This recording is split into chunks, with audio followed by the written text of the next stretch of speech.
அதனை நேரலையில் பார்க்கலாம். துவங்கியுள்ளது. இது தமிழகத்தின் பல பகுதிகளுக்கும் பரவியுள்ளது. இந்த தென்மேற்கு பருவமழை வழக்கமாக 1 ஜூன் துவங்கும். இது 16 ஆண்டுகளில் இந்த முறை 24 மே அன்று வந்திருக்கு. இதுக்கு முன்னாடி 23 மே 2009 வழக்கத்திற்கு முன்னதாகவே துவங்கி இருக்கிறது.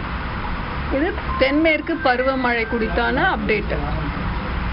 தெற்கு கொங்கன் கடலோர பகுதிகளிலே இருந்த அந்த மத்திய கிழக்கு அரபிக்கடல் பகுதிகளில் உருவாகிய ஆழ்ந்த காற்றழுத்த தாழ்வு பகுதி இன்று காலை 8:30 மணி அளவில் மத்திய கிழக்கு அரபிக்கடல் மற்றும் அதனை ஒட்டிய தெற்கு கொங்கன் கடலோர பகுதிகளில் காற்றழுத்த தாழ்வு மண்டலமாக வலுப்பெற்று அது ரத்னகிரிக்கு வடக்கு வடமேற்கே 30 கிலோமீட்டர் தொலைவில் நிலவுகிறது. இது மெதுவாக கிழக்கு திசையில் நகர்ந்து இன்று நண்பகல் ரத்னகிரி மற்றும் தாப்போலிக்கு இடையே காற்றழுத்த தாழ்வு மண்டலமாகவே கரையை கடக்க வாய்ப்பிருக்கிறது. இது அரபிக்கடல் பகுதி. வங்கக்கடல் பகுதின்னு பார்த்தீங்கன்னா மத்திய மேற்கு மற்றும் அதனை ஒட்டிய வடக்கு வங்கக்கடல் பகுதிகளில் ஒரு காற்றழுத்த தாழ்வு பகுதி வருகின்ற 27ஆம் தேதி உருவாகும் வாய்ப்பு இருக்கிறது.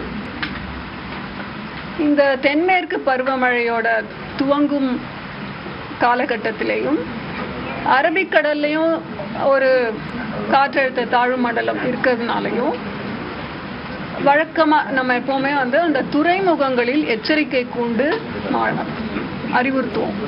அதன்படி தமிழகத்தில் தூத்துக்குடி மற்றும் பாம்பனில் 3ஆம் எண் எச்சரிக்கை கூண்டு ஏற்றுவதற்காக அறிவுறுத்தப்பட்டிருக்கிறது.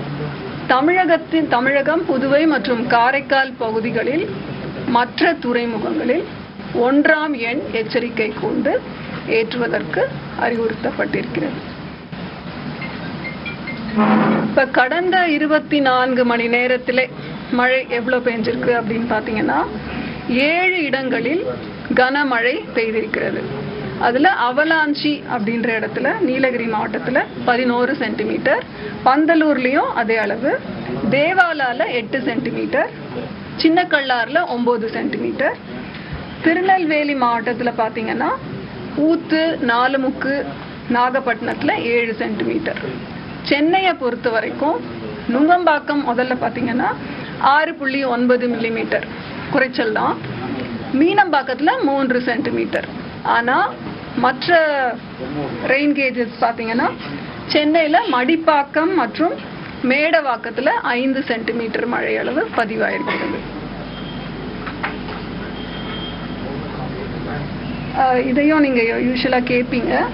தமிழகத்திலே மார்ச், ஏப்ரல், மே இன்றைய காலகட்டம் வரைக்கும் பெய்த மழை அளவுன்னு பார்த்தீங்கன்னா இயல்பு 11 சென்டிமீட்டர், பதிவான மழை அளவு 21 சென்டிமீட்டர். இது இயல்பிலிருந்து 92% அதிகம். சென்னையை பொறுத்த வரைக்கும் கூட அதே மாதிரி பார்த்தீங்கன்னா சென்னையோட இயல்பு நிலை 44 சென்டிமீட்டர். ஆக்சுவலா பெய்த மழை அளவு 92 சென்டிமீட்டர். டிபார்ச்சர் 110. சாரி, ஒரு நிமிஷம். Normal 44 mm, actual 92 mm. So departure 110%.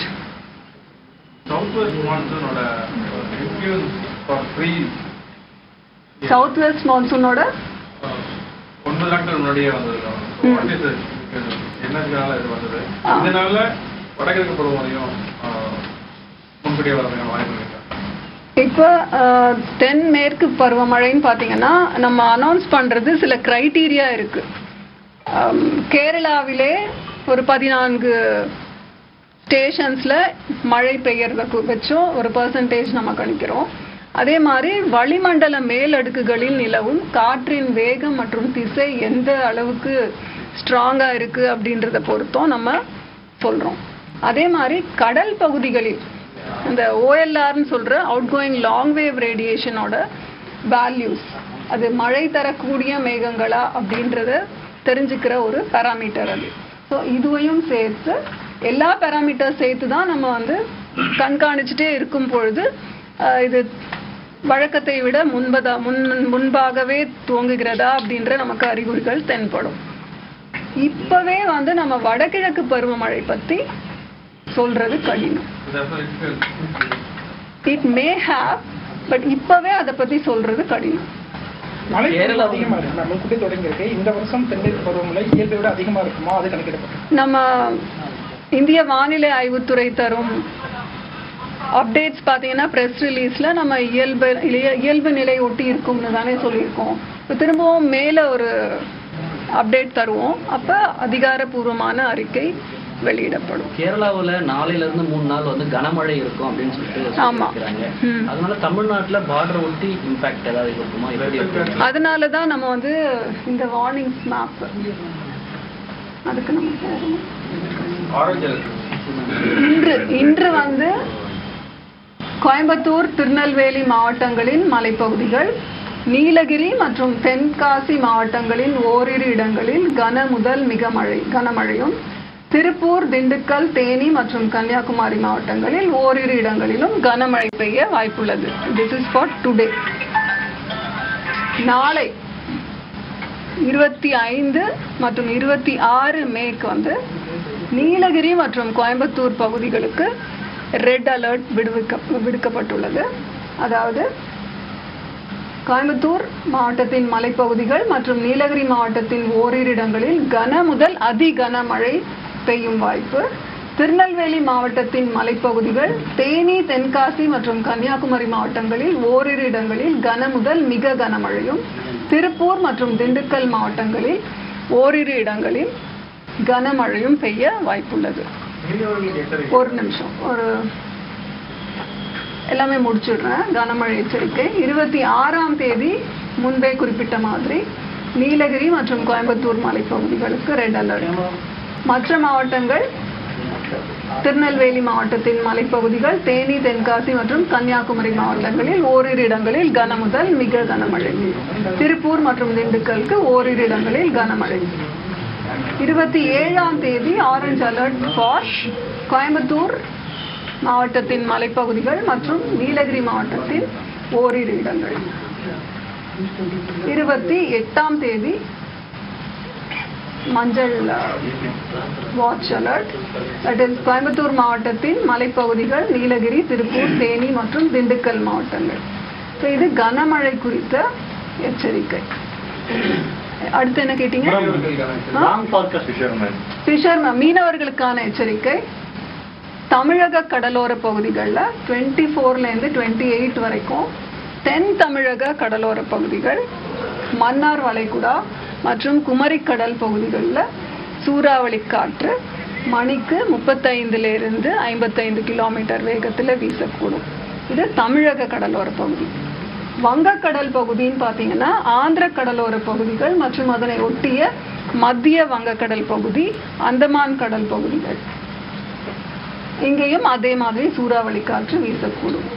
அரபிக்கடல் பகுதிகளுக்கு 24லிருந்து 28 மே வரைக்கும் மீனவர்கள் செல்ல வேண்டாம் என்று அறிவுறுத்தப்பட்டிருக்கிறார்கள்.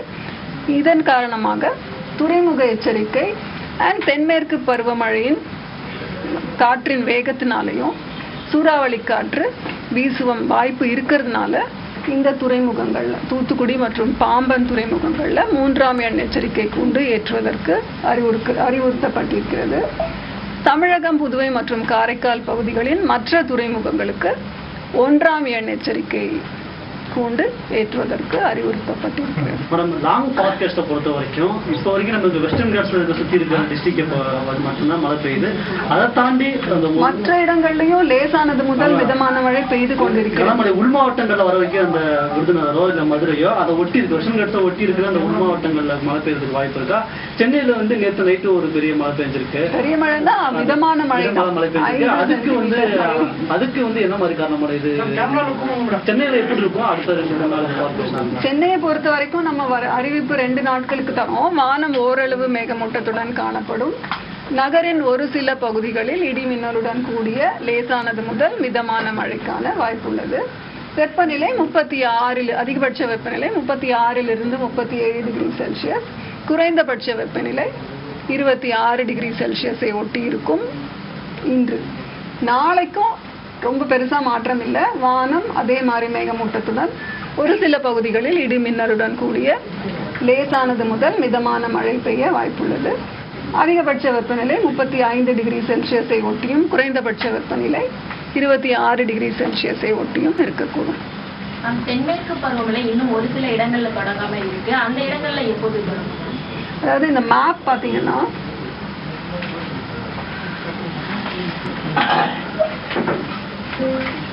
இப்ப நம்ம மான்சூனோட பரவி இருக்கிற நிலை பாத்தீங்கன்னா கர்நாடகத்தின் ஒரு கோஸ்டல் கர்நாடகா வரைக்கும் கவர் பண்ணியிருக்கோம். தமிழ்நாட்டில் தருமபுரி மற்றும் சென்னை வரைக்கும் கவர் ஆயிருக்கு. சில இடங்கள்ல குறைவான மழை பெய்திருக்கு, 2 மில்லிமீட்டர்ஸ் அந்த மாதிரி எல்லாம் பெய்திருக்கு. பட் நம்ம இது வரைக்கும் மழை பெய்ததுனால தமிழ்நாடு நீலகிரி மாவட்டத்தில் அந்த ஏரியால ஒரு பரவலாக ஒரு மழை பெய்த காரணத்தினால மான்சூன் அந்த கர்வ், அட்வான்ஸ்மெண்ட் கர்வ் நம்ம அது வரைக்கும் எடுத்துட்டு போயிருக்கோம். இன்னும் நிறைய இருக்கு இல்லையா, it will rain. Nilgiri, Coimbatore மாவட்டங்களுக்கு அடுத்த 2 நாட்களுக்கு அதிக கனமழைக்கான எச்சரிக்கை கொடுக்கப்பட்டிருக்குது. காற்றினுடைய வேகம் அப்படிங்கிறது அந்த பகுதியில எப்படி இருக்கும்? குறிப்பா அதிக கனமழை அப்படிங்கும்போது இதுக்கு முன்பும் அதிக கனமழை அந்த பகுதியில இருந்திருக்குமா? கடந்த ஆண்டுகளை ஒப்பிடும்போது இருந்திருக்கும். இப்ப கையில என்கிட்ட இப்ப அந்த தரவுகள் இல்லை. கடந்த ஆண்டு கிளவுட் பர்ஸ்ட் அப்படின்ற கூட கிளவுட் அதெல்லாம் உடனே வருமானதை இப்ப சொல்ல முடியாது. கிளவுட் பர்ஸ்ட் டெஃபினிஷன் இருக்கு இல்லையா, 100 millimeters per hour, 1 மணி நேரத்துல 10 சென்டிமீட்டர் மழை பெய்தால் அது கிளவுட் பர்ஸ்ட்னு சொல்லுவோம். பைட் முடிஞ்சிருச்சு, அவ்வளவுதானே. ஒரே ஒரு கிளாரிஃபிகேஷன் மட்டும். இப்போ சென்னை கரெக்டா millimeter. Chennai 92 millimeter, 9 centimeter. நார்மலா 44 millimeter. சென்னை பத்தி கேட்டீங்க இல்லையா, சென்னை சின்ன ரெக்வெஸ்ட் மேடம், வாய்ஸ் ரொம்ப லோவா இருக்குது. சரி, இதோட திரும்ப சொல்லணுமா? தென்மேற்கு பருவமழை கேரளாவில் தொடங்கி இருக்கும் நிலையில் கடந்த 24 மணி நேரம் சார்ந்த விவரங்களையும் அடுத்து எங்கெங்கெல்லாம் கனமழை பெய்யும் என்ற விவரங்களையும் தன்னுடைய செய்தியாளர் சந்திப்பில் பகிர்ந்தார் அமுதா.